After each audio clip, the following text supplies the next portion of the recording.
Selamat datang di update berita terkini IKN Nusantara. Berikut ini 3 topik utama IKN Nusantara yang sedang banyak diberitakan di berbagai media. APBN dukung pendanaan pembangunan infrastruktur dan KIPP IKN. Survei Indo Strategik, mayoritas warga tak setuju IKN segera pindah. IKN ingin contoh Singapura, organisasi CLC bagikan pengalaman bangun kota layak huni. 3 topik berita tersebut yang telah disiapkan sebagai update berita IKN terkini. Jadi langsung aja kita mulai.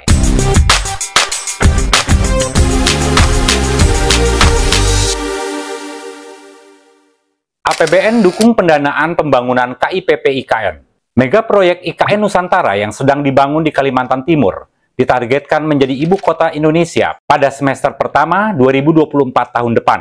Wakil Menteri Keuangan Suhasil Nazara melakukan kunjungan kerja ke IKN Nusantara untuk meninjau progres pembangunan. Di antaranya pembangunan Istana Presiden, lapangan upacara, rumah tapak menteri, dan kantor-kantor menteri koordinator. Suhasil Nazara menegaskan bahwa Kementerian Keuangan berkomitmen untuk mendukung pendanaan pembangunan kawasan inti pusat pemerintahan di Ibu Kota Negara Nusantara yang luasnya mencapai 6.600 hektar melalui APBN. Sementara, kawasan yang lebih besar akan dibangun dengan menggunakan skema pembiayaan kreatif seperti blended finance. Dalam kunjungan kerja ke IKN pada Jumat 14 Juli kemarin, mengatakan bahwa komitmen dari Kementerian Keuangan adalah untuk terus mendukung pendanaan dan memastikan bahwa kawasan pusat inti pemerintahan memang kita bangun dengan uang APBN. Kombinasi antara uang investor, uang dari pengusaha, uang APBN, terutama uang APBN-nya, adalah untuk konstruksi,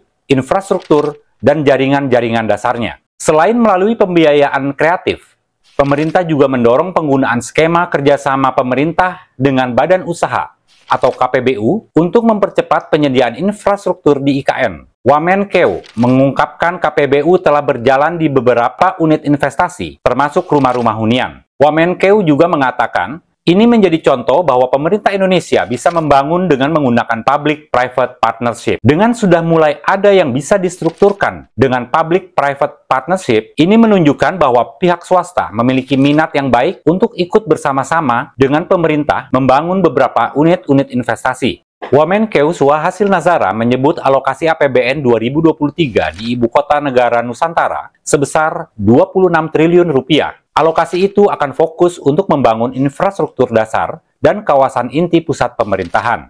Suhasil memastikan pembangunan ini akan terus dilanjutkan. Hal ini didasarkan pada Undang-Undang Nomor 3 Tahun 2022 tentang Ibu Kota Negara dan wacana penyelenggaraan upacara kemerdekaan 17 Agustus 2024 di kawasan IKN. Untuk itu, IKN akan pindah statusnya secara resmi pada semester pertama tahun 2024. Pembangunan IKN bertujuan untuk memberikan kesempatan serta peluang yang lebih merata dengan menciptakan pusat-pusat pertumbuhan di luar Pulau Jawa. Pemindahan IKN merupakan upaya bersama untuk mewujudkan pembangunan yang tidak hanya berorientasi pada Jakarta seperti yang telah berlangsung bertahun-tahun. Rencana tersebut mendukung pemerataan pembangunan di seluruh wilayah Indonesia dan peningkatan laju pertumbuhan ekonomi. Survei Indo Strategik, mayoritas warga tak setuju IKN segera pindah. Hasil survei Indo Strategik yang dirilis pada Jumat 14 Juli kemarin menunjukkan mayoritas masyarakat Indonesia tidak setuju ibu kota negara segera pindah dari DKI Jakarta ke Kalimantan Timur.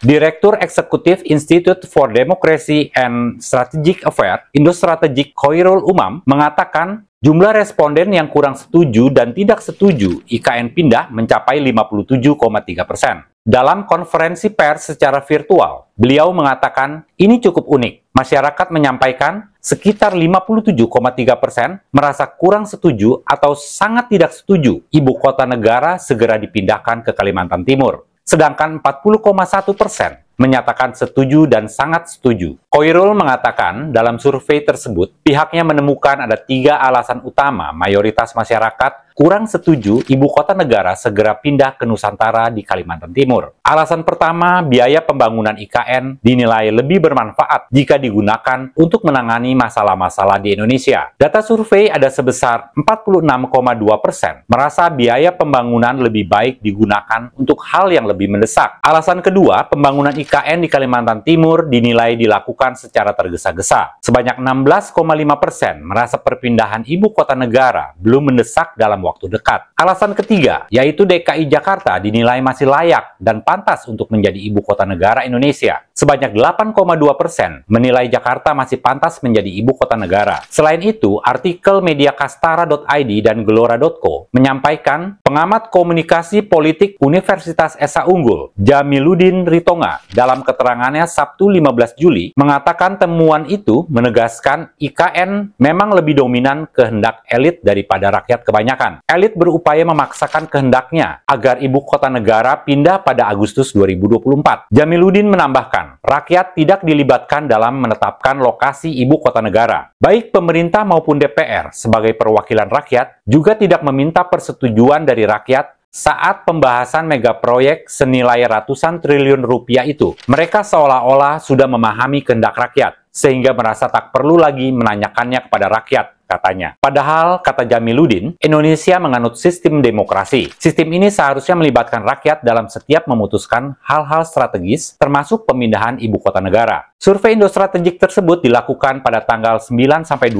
Juni 2023. Metode yang digunakan multi-stage random sampling dengan melibatkan sampel 1.400 responden di 38 provinsi yang meliputi 84 dapil di seluruh Indonesia. Survei ini juga dilakukan melalui face-to-face interview dan margin of error sebesar 2,62%. IKN ingin contoh Singapura. Organisasi CLC bagikan pengalaman bangun kota layak huni. Center for Livable Cities atau CLC adalah organisasi di bawah Kementerian Pembangunan Nasional Singapura membagikan pengalamannya membangun kota layak huni kepada Otorita Ibu Kota Nusantara atau IKN. Pengalaman tersebut disampaikan dalam kunjungan mereka ke IKN. Kegiatan ini merupakan tindak lanjut dari penandatanganan Nota Kesepahaman atau MOU antara Otorita IKN dan CLC pada 16 Maret 2023. Deputi Bidang Sarana dan Prasarana Otorita IKN, Sylvia Halim, menerangkan bahwa Singapura merupakan sebuah kota dan juga negara yang menjadi inspirasi bagi banyak kota di dunia, termasuk Indonesia. Belajar dari pengalaman negara lain seperti Singapura merupakan cara terbaik untuk belajar. Berbagai pengetahuan dan pengalaman dapat dipelajari dan kemudian ditingkatkan. Mudah-mudahan kita memiliki kesempatan untuk melakukan dengan lebih baik dan kemudian membangun kota untuk masa depan. Bukan hanya untuk Indonesia, tetapi kita berbicara tentang dunia, ujarnya. Eksekutif Director CLC, Hugh Lim, menyampaikan apresiasinya setelah melihat langsung progres pembangunan IKN di lapangan. Lim menyampaikan, seperti yang Pak Bambang Kepala Otorita IKN sampaikan berulang kali, seeing is believing. Sehingga datang ke sini merupakan sebuah privilege untuk kami dapat melihat langsung kemajuan luar biasa dari proyek yang sangat penting bagi tetangga dan teman baik kami Indonesia. Hari ini, kami jauh lebih memahami medan dan tahapan pembangunan proyek, dan kami dapat melihat rencana yang sangat komprehensif untuk itu. Lim juga berharap dapat bertukar pengetahuan dari pengalaman pembangunan di Singapura terhadap jajaran Otorita IKN. Rombongan CLC berkesempatan untuk melihat langsung dari sejumlah titik kawasan IKN, seperti Bendungan Sepaku Semoy, Titik Nol Nusantara, Sumbu Kebangsaan Barat, dan hunian pekerja konstruksi. Sebelumnya, Menko Bidang Kemaritiman dan Investasi, Luhut Binsar Panjaitan, mengatakan, meski ada 17 negara yang terlibat langsung dalam pembangunan kota Nusantara, Singapura merupakan partner paling penting. Maka dari itu, Luhut berharap para pengusaha asal Singapura segera merealisasikan rencana investasi. Sebagai negara tetangga paling dekat, Singapura merupakan partner yang strategis untuk ikut terlibat dalam pembangunan Nusantara ini. Sylvia juga menjelaskan bahwa Singapura merupakan salah satu contoh yang sangat baik bagi Otorita IKN untuk membangun Nusantara, Kalimantan Timur, agar menjadi kota berkelanjutan, cerdas, dan hijau. Banyak kerja keras yang dibutuhkan untuk membangun kota dari nol di tengah hutan. Tetapi kami percaya bahwa pembelajaran dan upaya tidak harus dimulai dari nol. Demikian update berita terkini mengenai IKN Nusantara. Terima kasih sudah menonton. Jangan lupa untuk like, share, dan subscribe agar tidak ketinggalan informasi berikutnya. Tetap semangat, tetap update, dan tetap sukses.